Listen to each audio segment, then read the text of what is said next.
organizations, of 13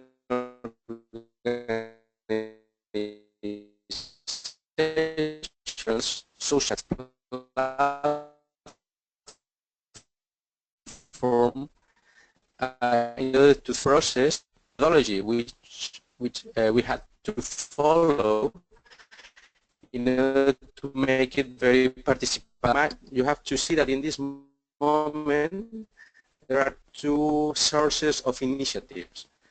The initiatives and the institutions, because in this moment there is a commission in the Catalan Parliament that will make this process, and also there is a second source, the first one, source, thinking about this process, that of course they have to be coordinated, but there are these two sources. Now I'm representing, as I spoke of, the thinking about this process.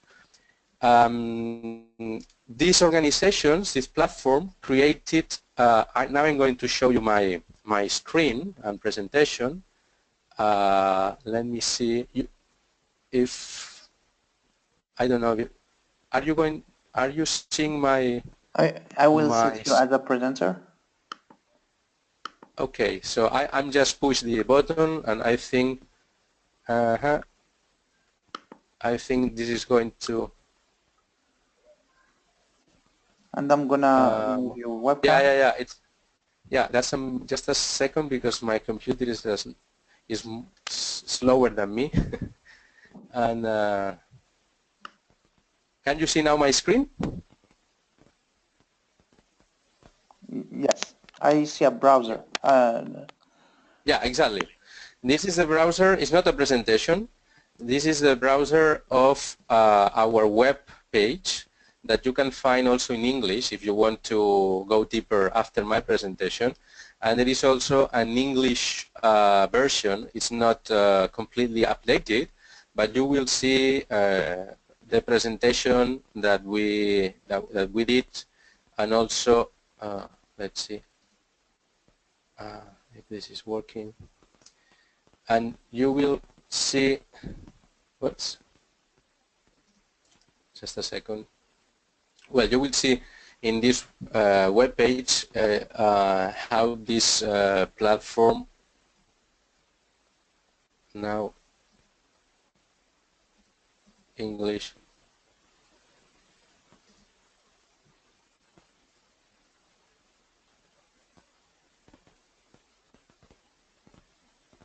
This is going in. Well, it's connecting.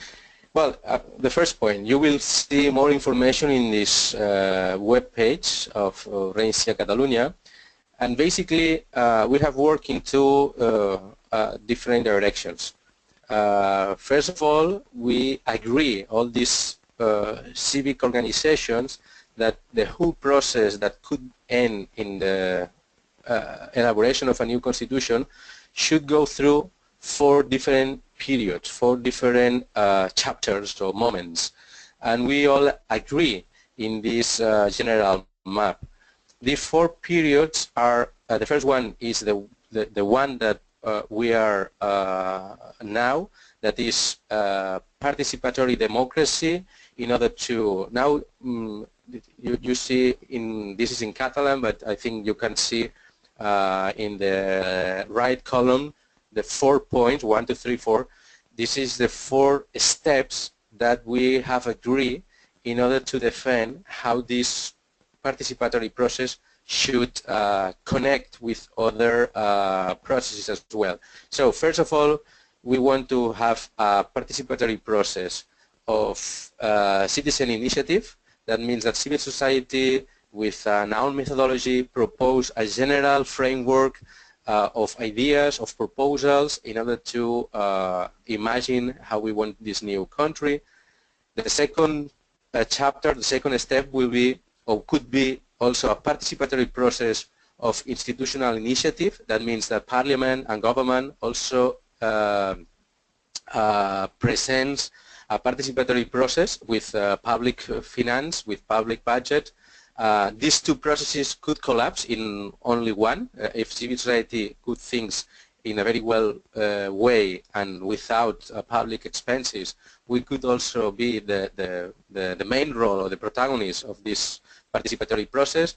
After these first two steps, we have agreed in defending that the constitution or the laws that could result of this participatory process should be elaborated in the parliament, but we would like that the commission that elaborates this constitution or these laws be a mixed constitution, mixed commission made by politicians and also by citizens elected by random processes.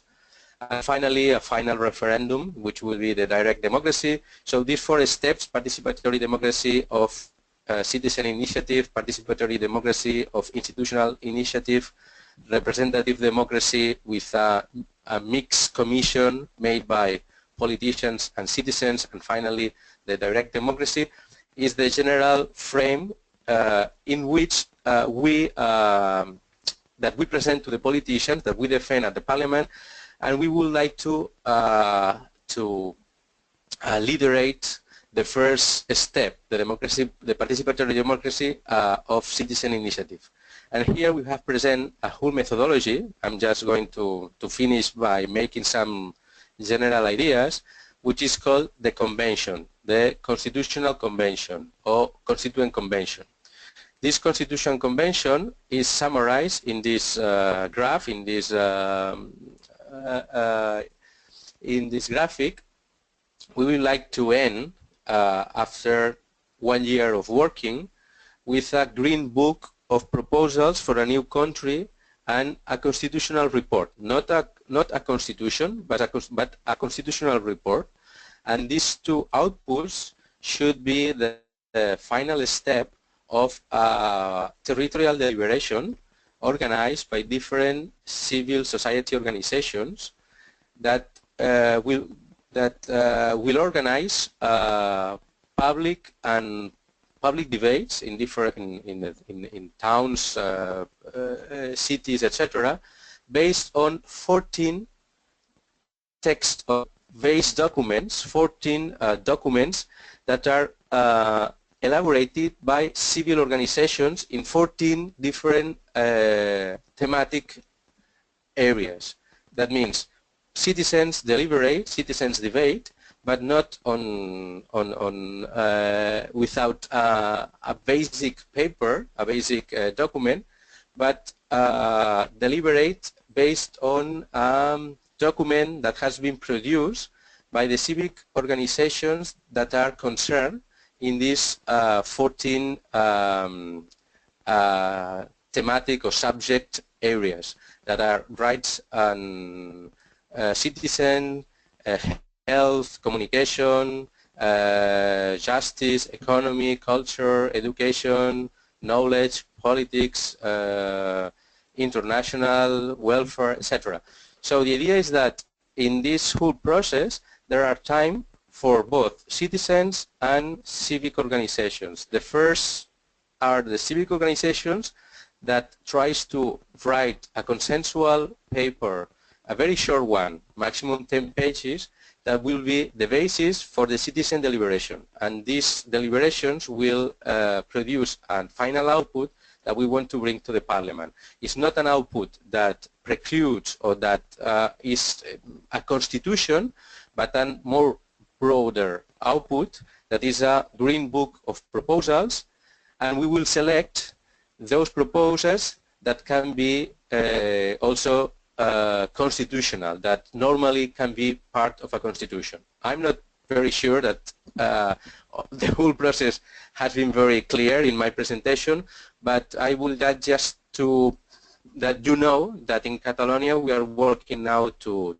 start this process, that we are very I mean that we would like to receive any kind of comments, proposals, etc. We are just in the phase of in the first step of propose this methodology. We will go to the parliament to explain it next month, and so this is an alive experience, a work in progress experience, and we are very very convinced that maybe with a different way, but we will be able to present something interesting to Catalonia and maybe also for the rest of the world. And thank you for your comments and for listening to me. Thank you, Jaume.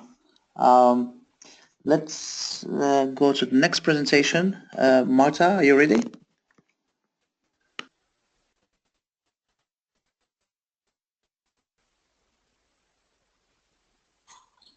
Yes, I am ready. I also would like to share a couple of slides if possible, Tarik. And Jaume, if you don't mind, you can close your webcam.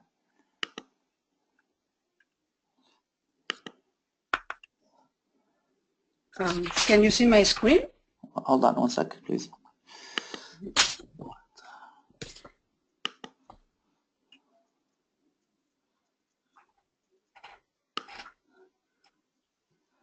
It will ask you to download a small, ask you a question at the end. Yes, Sumit, we're going to get the questions at the end.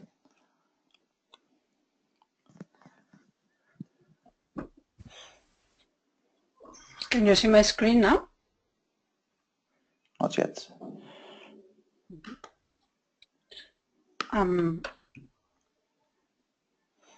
Well, I can get started and while we wait for the screen to appear, I will present shortly as well a few points, and I thought I would structure my talk in 3 basic points.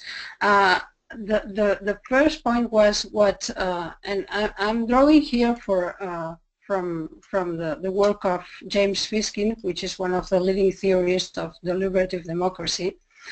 And I'm going to refer to what he defines as the trilemma of democratic reform. So in 2011, Fiskin wrote a paper called Deliberative Democracy and Constitutions, where he addressed the core question of how to incorporate public participation and public deliberation into constitutional processes. And in addressing this question, he's confronting us with what he also refers to the trilemma of democratic reform. To Fiskin, there are 3 basic principles that are core, that are internal to the design of democratic institutions and also constitutions. One would be political equality. Can you see my screen now?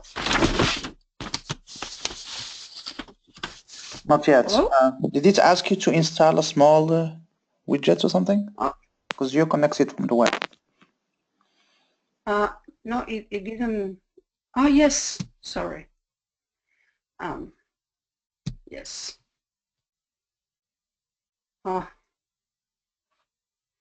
Entire screen. Sure. Yeah.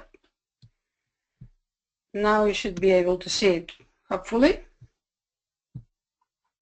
Okay, we can see your browser now. Okay. Now? Yes, good. Okay. So basically, the 3 basic principles that are core to this constitutional design. So one is political equality, meaning that people's views are counted equally in this process. The second would be mass participation, so that we are all given the opportunity to provide informed consent. We are all able to participate and have a say in the process. And the third one would be deliberation. So in addition to that, we are all given the opportunity to provide opinions on the process, to make comments, and to weigh competing arguments. So we may all have different visions in mind of what a democracy is, of what a constitution should be, but let's assume that that we all consider these 3 principles to be essential components of the process of constitutional reform. What Fiskin suggests, and I think he's right, is that under normal conditions, the problem is that any serious effort to realize any of the 2 principles inevitably blocks the third. So the problem, the trilemma, is that we cannot satisfy the 3 principles simultaneously. No? For example, we can get political equality and mass participation, but then we will be highly unlikely to get deliberation, because what we will have it's a referendum where people will express the opinion through a vote, but there will be no room for deliberation properly. Also, we can get political equality, think of it, and deliberation. And we can choose, for instance, by lot or by random sampling, microcosm of deliberators, and that's the approach of mini publics or deliberative polls, both offline or online. So that this microcosm, because the way it has been selected, may be representative of the broader population, but then the broader population will not have a voice, will not give consent to the process, and then the principle of mass participation will not be fully fulfilled, fully met. And finally, we can get mass participation, or at least to some extent, to some important extent, and deliberation. And I think that this would be the example of most of the platforms that are relevant in our research. Think of the crowdsourcing constitutional process in Iceland, maybe one of the most famous, also in Morocco, in some other places, which provided these sort of online platforms for mass participation and deliberation. But then what we get here would be more self-selected microcosm of deliberators. So people very engaged, highly engaged, but again, this would be far from representative of the broader population. It's a shame that Tani is not here, because I know she's been addressing this issue in her papers, and she's referred to this tension between this political ideal of political equality and crowdsourcing. Her approach is that crowdsourcing shouldn't look for statistical representative of the public. That's not the role of crowdsourcing. But we shouldn't rule out crowdsourcing either, because it has some virtues that can be very beneficial to the process. But as you see, the core idea here is that you can try to attain two principles, but you will always be left with the third principle that it's been out of the scope. So the trilemma is this, and the question is how to face it, and what should we do if attaining the three principles is not feasible. Fishkin's option is well known. He proposed in his research program deliberative polling and a set of mini publics so that you get some degree of representativeness, of political equality, and at the same time you get people to deliberate, to produce outcomes out of deliberation. But he is aware of this democratic deficit, that by the fact of organizing deliberative polls, these polls, its outcomes does necessarily will be the actual views of the broader population. So to solve that again, he proposed, and I think that's what Jaume just talked about, he proposed to have sequential strategies, so that can comply with the principles, not simultaneously, but at different steps. So you may organize a convention, then you can follow that convention by a deliberative microcosm of engaged people producing deliberative outcomes and proposals. And then you can have eventually a referendum to culminate the process, the constitutional process, but not simultaneously, but sequential. Again, what happened when these strategies have been attempted is a second problem. That's what we could refer as the weak link of deliberation. Deliberation actually does not travel well in between these different institutions, and I'll give you two examples. One is from Australia. Australia a few years ago discussed the possibility to become a republic, and to make this process more open, they organized a convention for discussion. They organized also deliberative polls, and finally a referendum. And interestingly enough, the outcomes from both the convention and the deliberative polling, as you may know, that in the final referendum, Australians decided to keep the monarchy.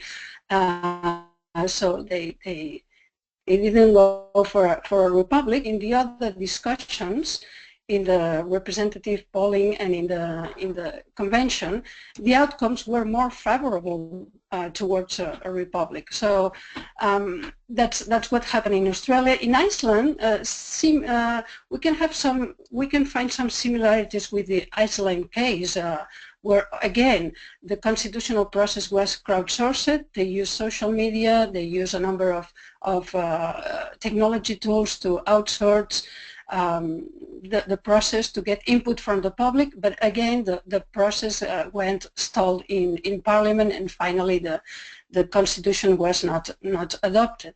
So there is clearly a weak link between deliberation and other processes involving mass participation, and again how to solve this problem.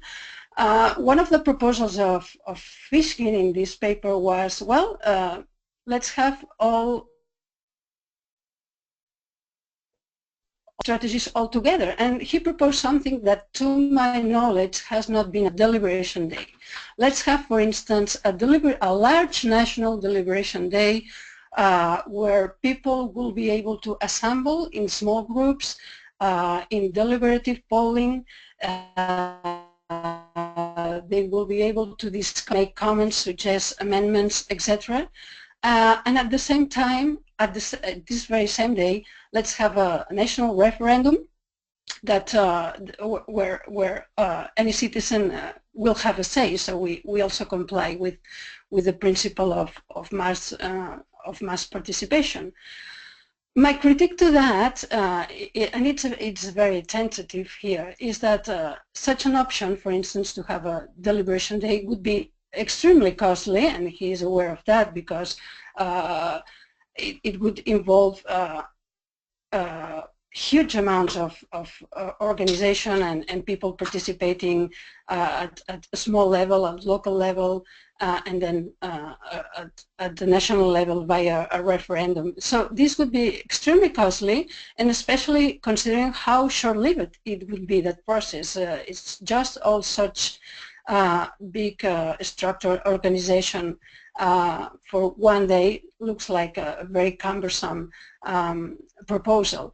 But so what's the alternative? And I think that the lessons that we can extract from our different case studies, that not just today, but we will be discussing, I hope, over this year, we can extract some interesting and relevant experiences.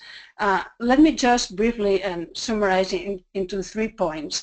The first point would be that technology is definitely a very powerful tool that will help to lower barriers to participation without precluding offline participation. So leveraging technology seems a no-brainer, because it will open the door to meaningful forms of mass deliberation, and not just deliberation. I think that we have to expand our views, and so as to include also some form of epistemic outcomes. Sometimes discussions lead to very uncertain outcomes, while if some other strategies are applied, such microtasking, and I'm not going further into that because we have a paper on that, but that I can share freely with you. But there are other alternatives, not necessarily deliberative, that can produce interesting results. But yet, the problem is that none of the platforms we can deploy for participatory constitution making will ensure actual influence on the final decision-making process, as the Iceland case shows, or before that as the Australian case shows. And why? The reason is that any attempt, any technology solution needs to be part of a broader political ecosystems where clusters of institutions, not just one single institution, but clusters, are distributed throughout with different roles and specializations. Some may deliberate, some may produce epistemic results. But the important thing is that the initiatives, the clusters, are well connected together.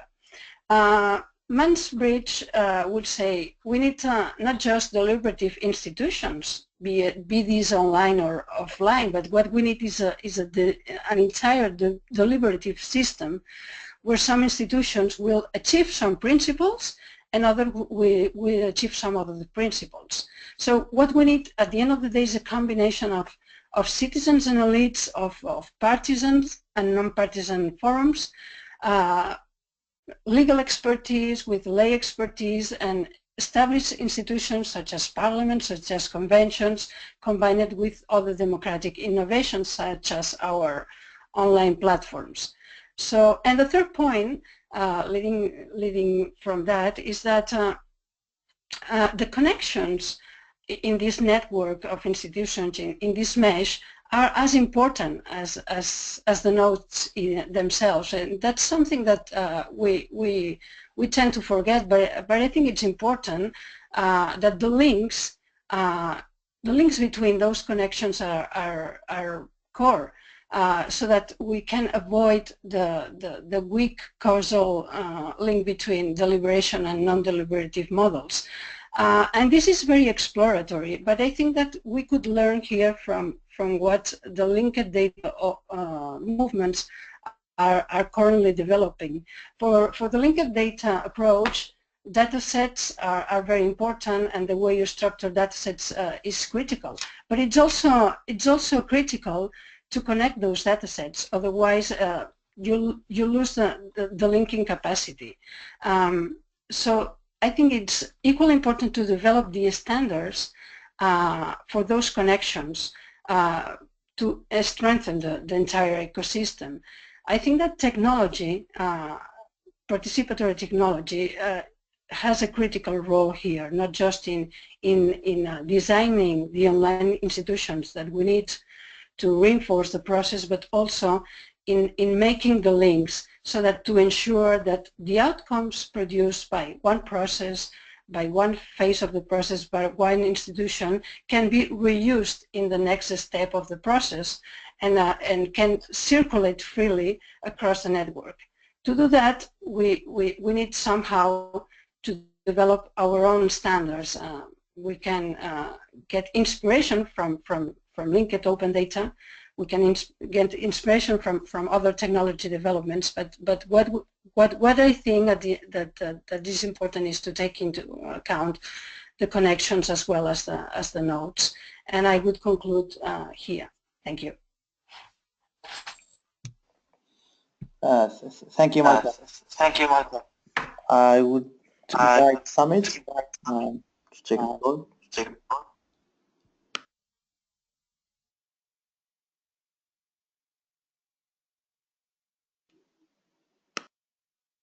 Hello, can you hear me?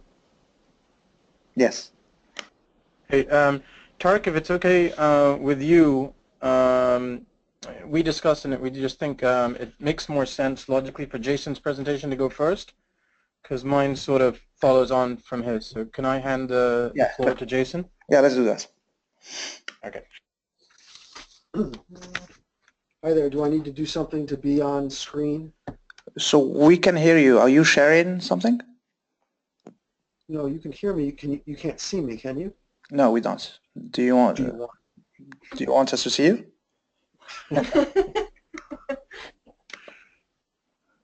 Hi there. There you go. Thanks, Tarik. So a few just very preliminary remarks. Listening to the previous two presentations, which were really, really interesting. It occurs to me immediately that sort of my entry point for this discussion is quite different. Working for UNDP, the United Nations Development Program, I have the opportunity to work with countries around the world that are engaged in constitution making, constitutional reform. Oftentimes they're in post-conflict and transitional, fragile settings, and most of the time I'm working with the designers, the constitution makers, the designers of the process, and the actual constitution makers themselves. I have the opportunity to work with civil society, but by the time I get there, typically sort of the grassroots mobilization probably has already occurred. And so when I was thinking about my remarks, or what I realized listening to the previous remarks, is that sort of I do come at this from a particular perspective, and that is working with constitution makers that are in thinking about how to design a process, and more specifically thinking about how elements of participation can. Am I good? Can you guys hear me? Yeah, I think so. Yeah, I hear you. Okay. Yes. I lost my camera. Okay. By the way, I don't know if Tarik, I'm speaking through Sumit's microphone. Yeah. I don't know if that was confusing. Okay. So anyway, sorry for that background. What I thought I would start by talking about is sort of some assumptions that I see when engaged in designing processes. And one of the first things that I wanted to raise was that oftentimes we think of as international assistance providers and as constitution makers, we get immediately into that, how do we want to engage with the public? How do we make this process more participatory? And often what is forgotten or skipped is the question of why. And I wanted to take a moment and talk about the why for a second. Because this question of what do we hope to achieve by doing this is critical not just in its own right, but in informing the how. So for example, we often talk about public participation as increasing the public buy-in for the final document. This is the elements of national ownership, of legitimacy, of goodwill. We also talk about participation in order to promote a sense of national unity or common purpose and identity, or to achieve a document that is more reflective of the needs and the aspirations, the desires of the people themselves, the general public. We talk about participation as promoting national healing and national reconciliation, building trust between previously conflicted communities. And we talk about public participation as promoting a sense of civic-mindedness, teaching principles and practices of democracy. Again, some of these are more applicable than others in different contexts, and I'm sure I've missed sort of benefits and goals as well. So the focus of the why, again, I think is important for two reasons. One, it can instill or increase the sense of resolve to undertake participation. If you don't know why you're doing it, chances are that you're probably doing it because someone else said it was important, and that someone else is probably an international donor. Your resolve is likely to be less when it comes time to the execution and the implementation. Also, I think the why actually informs the how, because how you design the process can be considerably different depending on why you're doing it. And so here I want to give you just a couple of examples. As I mentioned, you can do participation to inform the document, to provide inputs that drafters can then draw upon in making constitutional choices. You can do it to promote national reconciliation or to build intercommunal trust.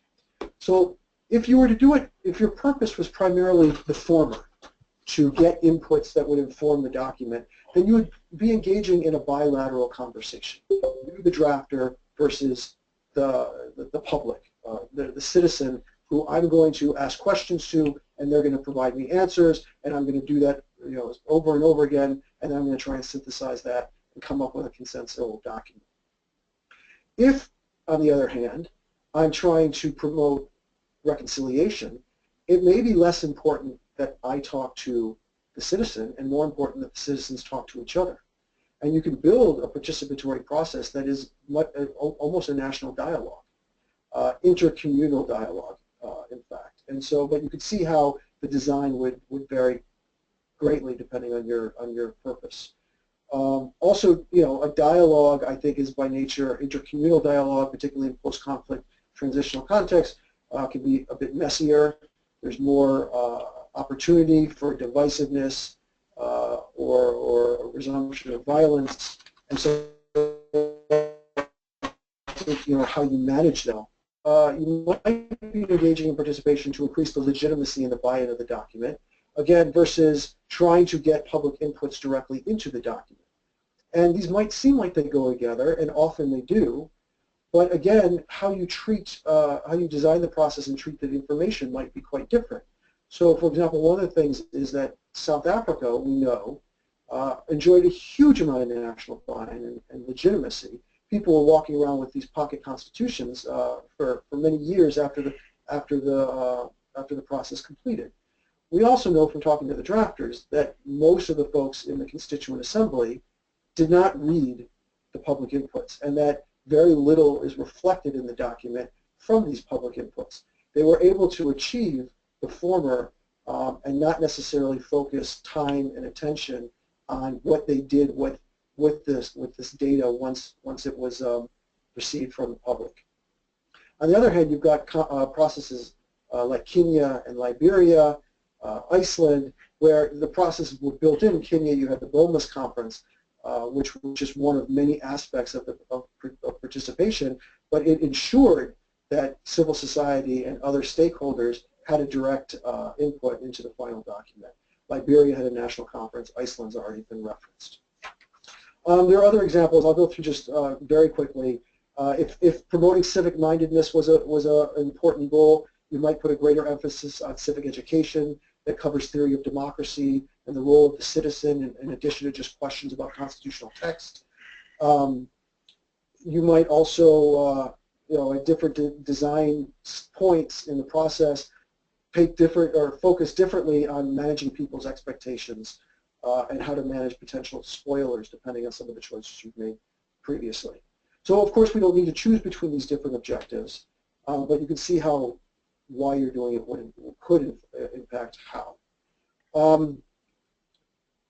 don't know how much time I have left, Tarik, and I was going to move on to some more mechanical aspects of participation in terms of sort of a methodology for designing a process, risks of public participation, some principles and lessons learned from participation. These are experiences from that I've gained over the years, but I think I've been talking for close to 10 minits, and some of this might come out in questions and answers as well. We know like one presenter did not make it, so if you want to take like 3-4 minutes more, it should be fine. What interests you the most, Tarik?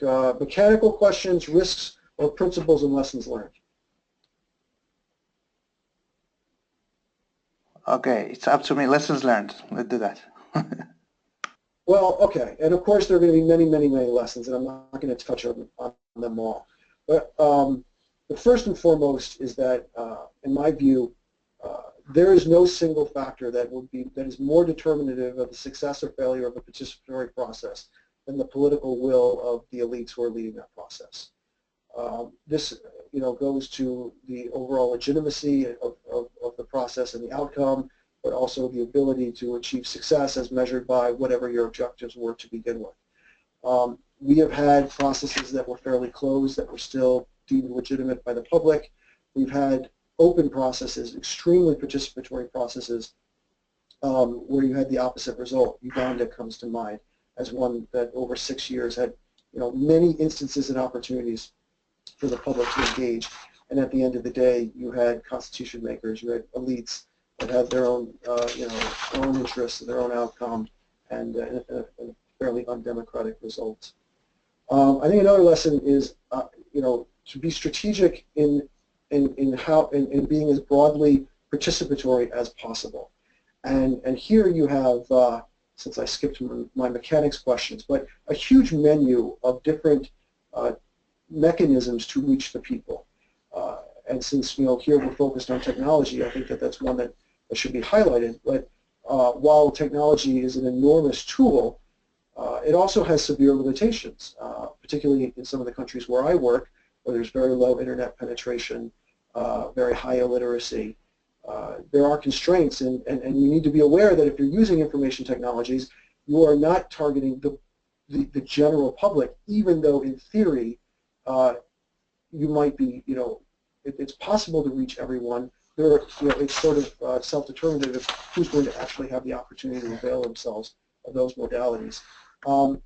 outside of the the technology, you need to think about, are there special considerations, are there contexts where you need to take special measures to reach women, to reach the illiterate, to reach vulnerable groups, to reach far-off rural areas, to reach nomadic groups. And I often think about this in terms of, are there mechanisms that can reach everyone? Are there ways that you can target geography so that in theory you've covered everyone? And then are there additional measures that you need to take in other, in some societies where women might not speak in a public forum, or minorities might not feel comfortable expressing a controversial view? You can think of LGBTI communities, for example. And so how do you target them? How do you target stakeholders with specific thematic interests? And do you want to ask specific questions of them? So again, this lessons learned of being as broadly participatory as possible. Promoting consensus, I think, is hugely important. I think one of the risks that I would have mentioned earlier is that I think participation offers opportunities for constitution making to be even more divisive and contentious than it normally is, and it always carries some of that risk. You're giving opportunities for people, you're giving platforms for people to draw upon identity-based constituency or to be particularly polarizing, and you need to manage that, and you need to be very careful about it. And so the inverse of that is using participation as an opportunity to galvanize opinion around, to build consensus, and to end up with a result that is, you're never going to have a constitution where everyone agrees with everything, but you want to end up with a constitution where everyone can see a bit of themselves in it and agree with the final outcome. Transparency and accountability is hugely important in constitution making, but it has its own implications and lessons for the participatory aspect of constitution making. I talked about tailoring public participation to the audience, providing secure environment for participation. People need to both be secure in person in terms of the absence of violence, but also the absence of laws and regulations and a government that is going to curtail speech or assembly or expression. Again, here, information technologies could be really useful. They might be able to connect communities and be able to bring citizens together who might not be able to talk because of an insecure environment. And certainly, it allows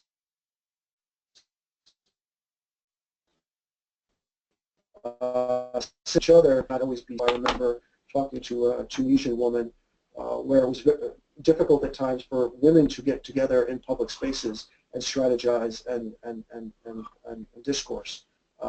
But Facebook became, a coffee shop or a replacement for it. I think I'll stop there again. I'm sure I've gone over my allotted time, but it's really, I just want to conclude by saying it's a subject matter that is, rich. We can all benefit from. I know I can benefit from these different perspectives, and it's a real pleasure and an honor to be part of this discussion. So thank you. Thank you, Jason. This is very informative. Sumit, do you want to take over? Sure. Well, thanks everyone for the informative and interesting presentation so far. I'm going to speak for 10 minutes. I'm going to sort of zoom out a bit and provide a broader perspective, I think, on the role of citizens in constitution building. So I basically divide this into 5 different roles that the citizen can play in constitution building. That is, the citizen as initiator, the citizen as elector, the citizen as approver, the citizen as advisor, and the citizen as author of constitutions. And I think that this is a very useful thing to think about, because the role that the citizen plays in constitution building has direct implications for the kind of inputs, the kind of constraints, and the kind of constitution that results from the process. So let's start with the citizen as initiator. So in general, the call for constitutional change has to come from somewhere.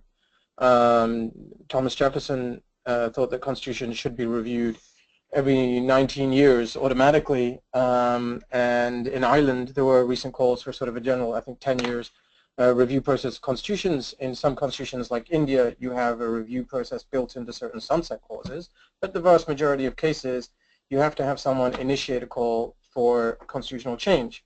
So sometimes that can be, I mean, often it's political actors that might do that, but sometimes it can be the citizens. So in Tunisia, the revolution there had as one of its key demands constitutional change. In Ukraine too, in the Maidan protests, one of their demands was a return to the 2006 constitution. So I'm going to come back to the implications of that. Secondly, probably the most common role for citizens is the citizen as elector. So the people at large choose a smaller number of people to write a constitution. That role might vary whether the assembly is elected directly. So an example might be the Constituent Assembly in Colombia in 1991. It might be elected indirectly. India, the United States had constitutional bodies which were elected by state legislatures. There are parliaments which, when they are elected through regular elections, have a specific mandate for constitutional change. The current parliament in Sri Lanka was one of those. Or there are legislatures which take it upon themselves without any direct mandate to rewrite a constitution. And maybe Chile 2005 revised the constitution without any explicit mandate from the people. So there the citizens have elected a smaller group from amongst them to write a constitution. Again, I'll come back to the implications of that on public participation later. Thirdly, the citizen is approver. Again, a very common role, which is a thumbs up, thumbs down veto, thumbs up, thumbs down referendum on the constitution. So Chile 1980, there was a referendum. In the two constitutions of Egypt of 2012, 2013, there was a referendum. There the citizen's role is limited to saying yes or no, we'll take this constitution. Spain as well, so 1978.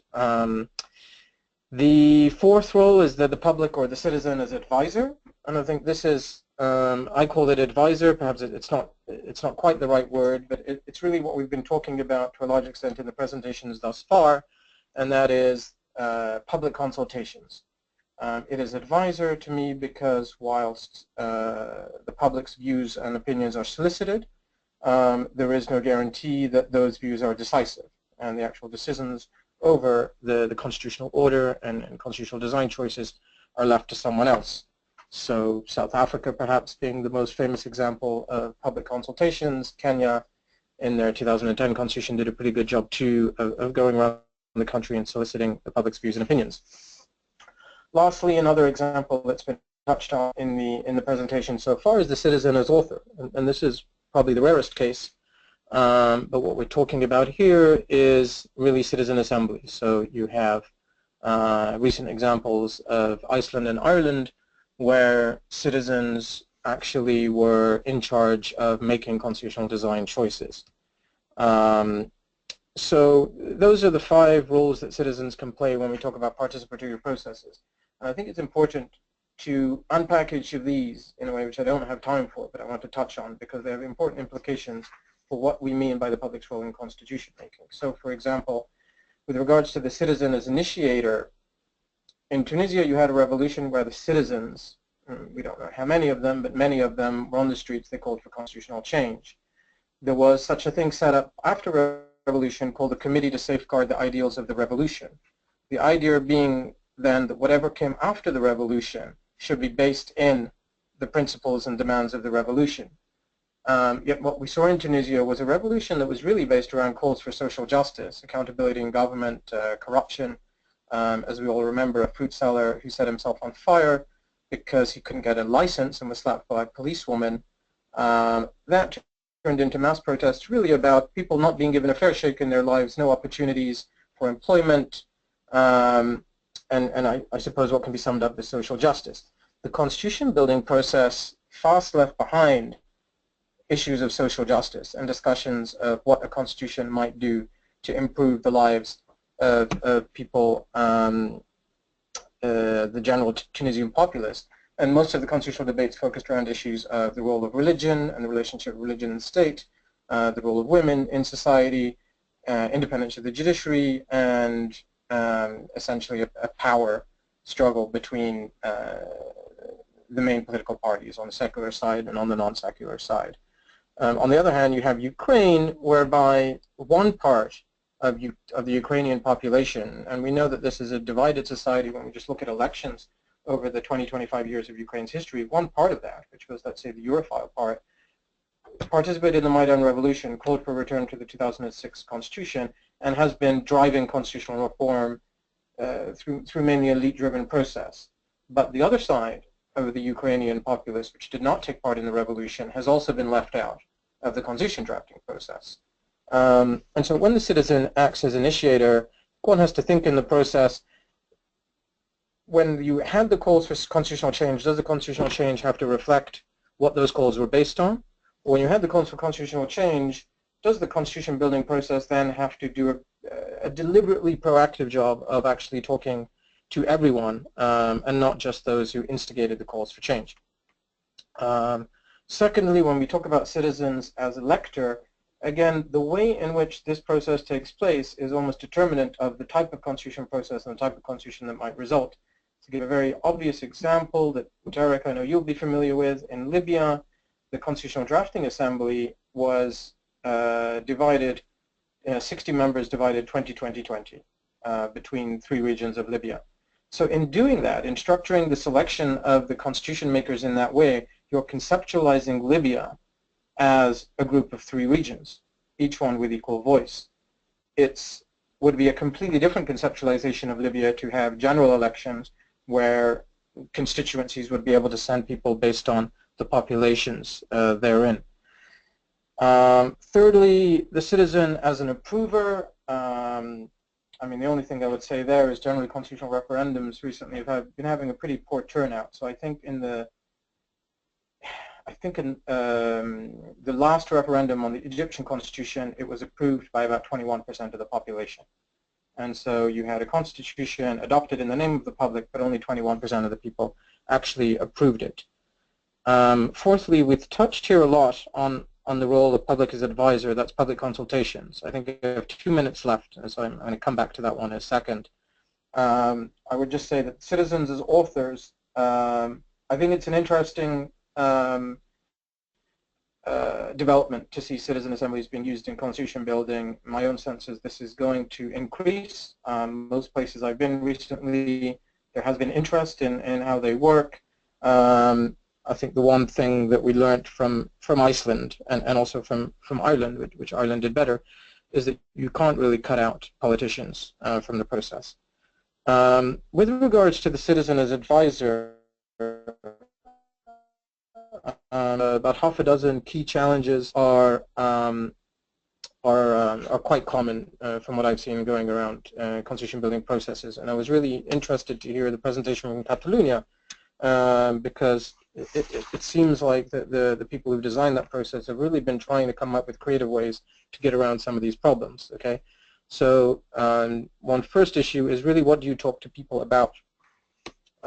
Generally, people don't want to read a constitution. They find it very boring, find it very difficult. So you don't really, I mean, one way to hear a pin drop in a room, I think, is to read out a constitution and ask for comments on it, right? So but then when you go to talk to people about things that matter in their lives, there is often a difficulty in how to connect those issues to issues of constitutional design. Secondly, there is a very difficult issue of managing and organizing data from public submissions. There are ways of doing this, and it's something that we're working on, developing methodology for this, but it's something that often goes without enough attention in constitution building processes. The next issue is how to weight public submissions, and who decides on whether those public submissions are authoritative or not. So an example would be in South Sudan. I remember that the head of the Constitutional Commission saying South Sudan at the time had 10 states, and the head of the Constitutional Commission said, if we go around and talk to people and everyone says that we need to have 11 states, does that mean we have to have 11 states? And so I think there's challenge on the constitution-making body having talked to them for consultations. It's often an issue about who is the people. When we say that the public should be involved in the process, and there seems between the legitimacy which is awarded to civil society people as opposed to elected. And I will not mention the name of the country, but you know, it was interesting to in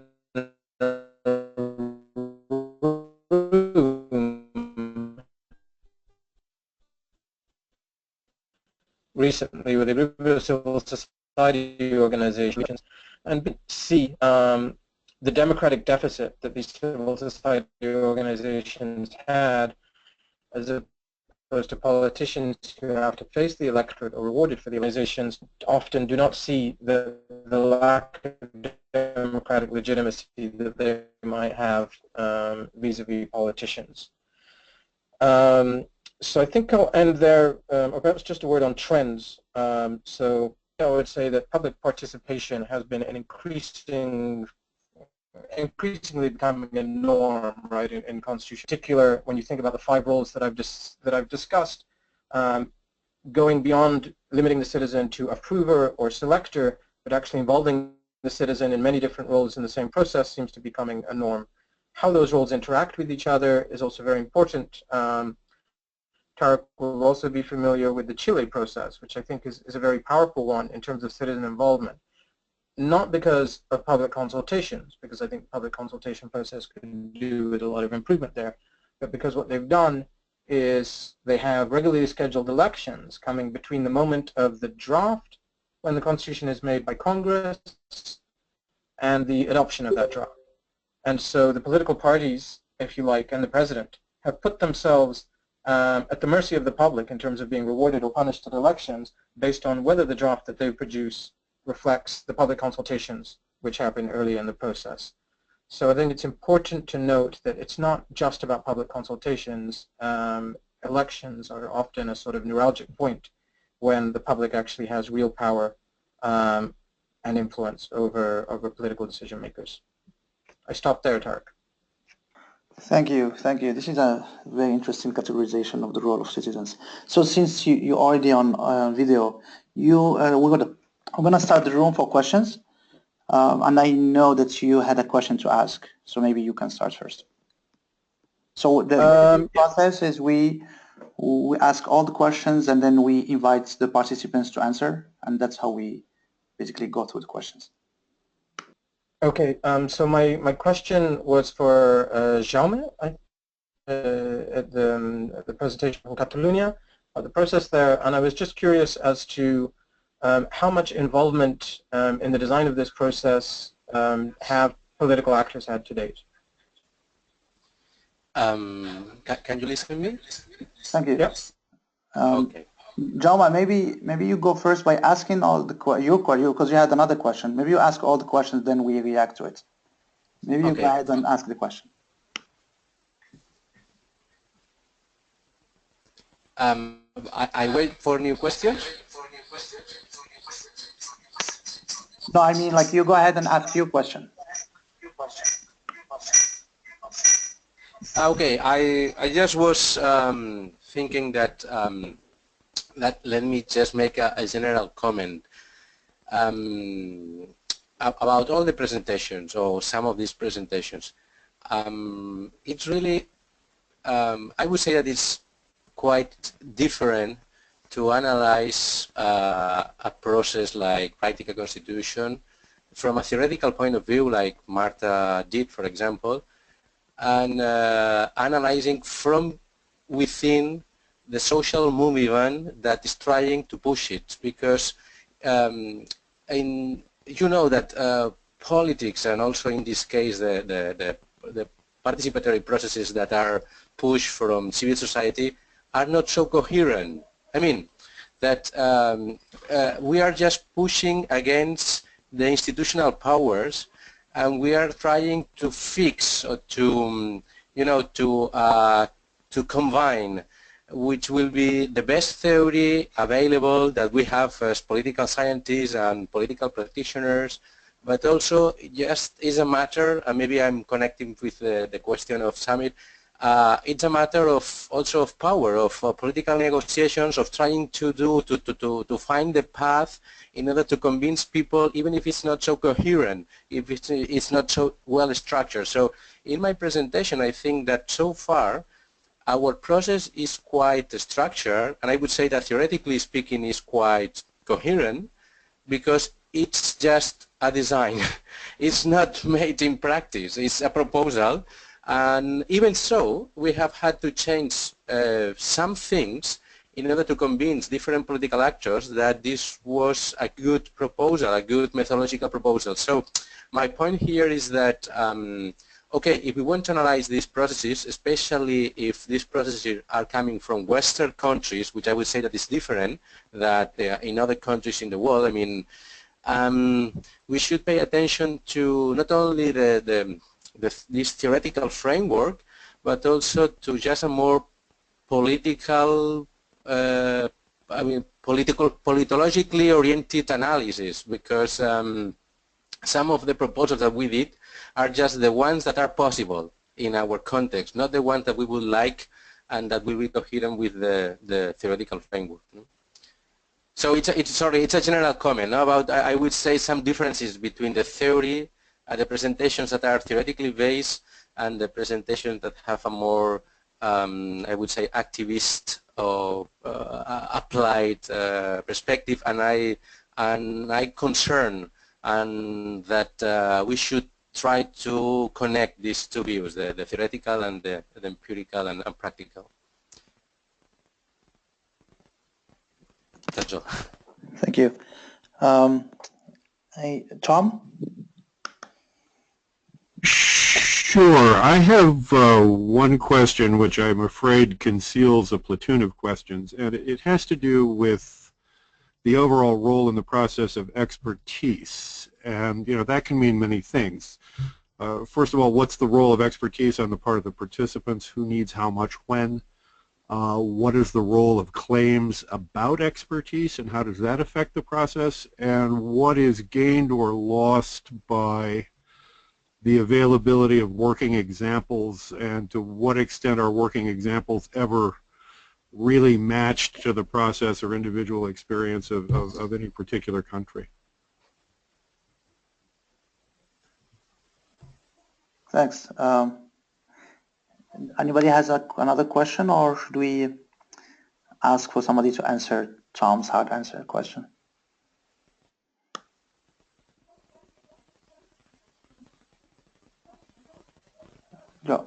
Did you set your camera, Jaume? Yeah, I'm sorry. I was trying to fix things. Well, I just can answer the first question in saying that the involvement of political actors in this process in Catalonia is I would say, peculiar, or well, not peculiar, but is they are in favor, but at the same time they protect their areas of their power. I'm going to be more clear. I mean, we have a civil society platform that have designed something that wants to propose to the parliament in order to know which is the opinion of the parliament, of the Catalan parliament. We have talked about this project. We have been presented publicly. Some of the newspapers and the media has made some, have paid attention on it, so it's not completely well known for the whole society, but the people who read newspapers, etc., nowadays have a more or less idea of what is this proposal. So all these steps have been done, but in this moment when we have to go to the parliament has, as I commented before, a commission to study the whole process. And in this and they have started, which is okay, by asking experts and professors and academicians to present their ideas, and only after that civil society will be asked to present also this methodology, which is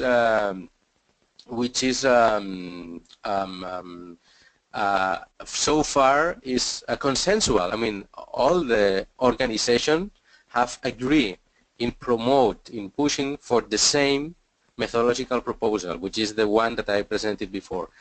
And the political parties are I mean, they are answering us that it's okay, it's a possible proposal, but we are seeing how far these political actors are, I mean, again, theoretically, they are in favor of the participation of citizens, but when citizens are concrete in proposing something that is in detail, that is something for real, I mean, it's a design that we have all agreed, now their answers are very not clear. No, okay, we could take that into account, maybe this would be possible. I mean, so I'm seeing the difficulties in order to that the political parties accept this just as a proposal. And I clearly see that some political parties that were not in the parliament before the last elections were really very, I mean, they publicly enjoy the public participation. Now that they are in parliament, they have forgotten that. They have forget that only some months ago they were claiming that this was a process led by people and not by the parliament alone. It's important to underline that, because we are not presenting something that are against parliament or against institutions or against political parties, but we have only claimed that we should have a co-leadership and a different leadership in different moments of the process. So we start by having the leadership in the first step to pass through a second and third step where political parties and institutions have the leadership. And we are now experience some problems in order to just to defend that in the parliament. So it's for that I said before that, okay, theory is one thing, and trying to put this in practice, it's starting to change things.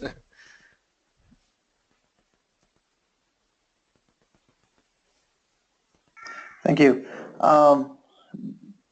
Basically, to conclude, unless somebody has a question, I would like to request ideas or proposals for the topic of the next webinar. The idea is basically we think of this space, this Constitution Lab, as our forum where we invite experts to the room and exchange our thoughts and challenges.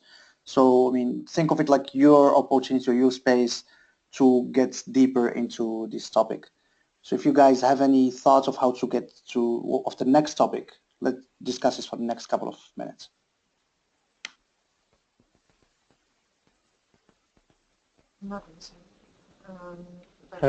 Hello? Hello? Is that Marta? Yes, if I can suggest a topic, I've been following with a lot of interest all the presentations, which were great, and I would suggest that from the different roles that Sumit mentioned, roles of citizens in constitution making processes, I was particularly interested in the last two, in citizens are advisors to the process by public consultation, and also authors of providing direct input. I think that there are interesting methodologies developing here. It also connects with the topic Tom raised before on the role of expertise and gain or loss with different types of expertise.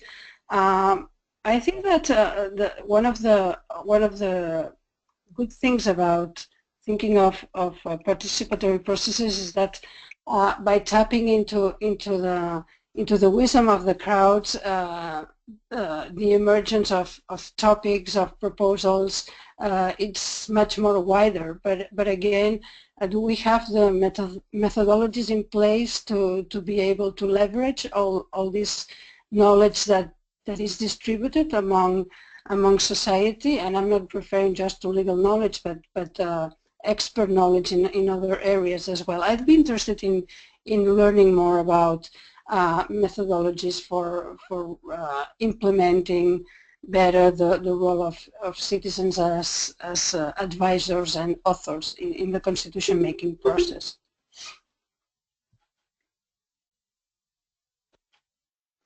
I have a somewhat related proposal, or which could be attached to the same proposal, or could be for a subsequent topic, and that is actually something that Marta really spoke about in detail, which is deliberation. And I think that there are dangers in a lot of the methodologies that use public participation that reduce opportunities for deliberation. And so I would like to hear more about the use of mini-publics or other mechanisms that encourage deliberation. I remember Tarik and Jason, we kind of spoke about it in Philadelphia, about how to use technology to encourage people to talk to each other. And my personal sense is that of all the challenges that we have in sort of the public consultations process, and there are many, one of them that we should be thinking about a lot more is, rather than the bilateral channel of information from public to policymaker, it's about citizens talking to each other. And so if we can work in the concept of deliberation, challenges of deliberation, mechanisms for promoting deliberation, I'd be really happy about that.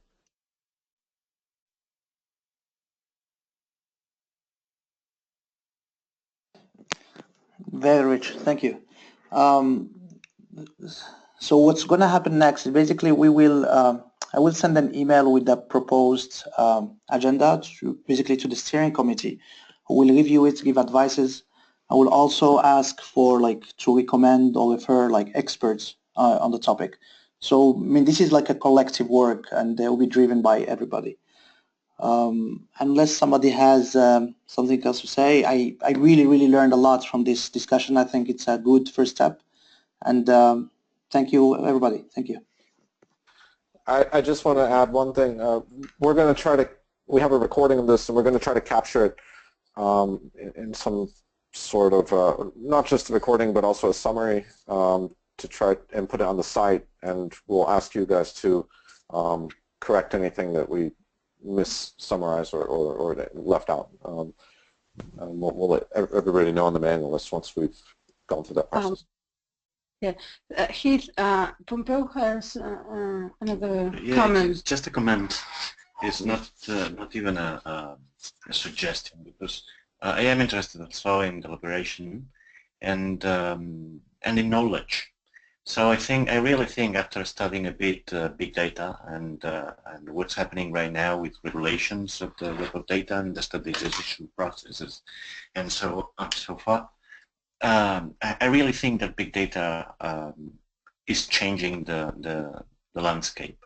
So I would like to think at the same time on deliberation, but the landscape, the framework, the changing of this general framework that we had so far. Something like epistemic democracy, or democracy as the organization of knowledge, because many things will happen automatically, and this has two sides: a positive one, but a negative one as well, because it's quite mechanical sometimes. So I would like to bring about this subject matter, something like democracy as knowledge, and organization of knowledge under this kind of changing big data landscape.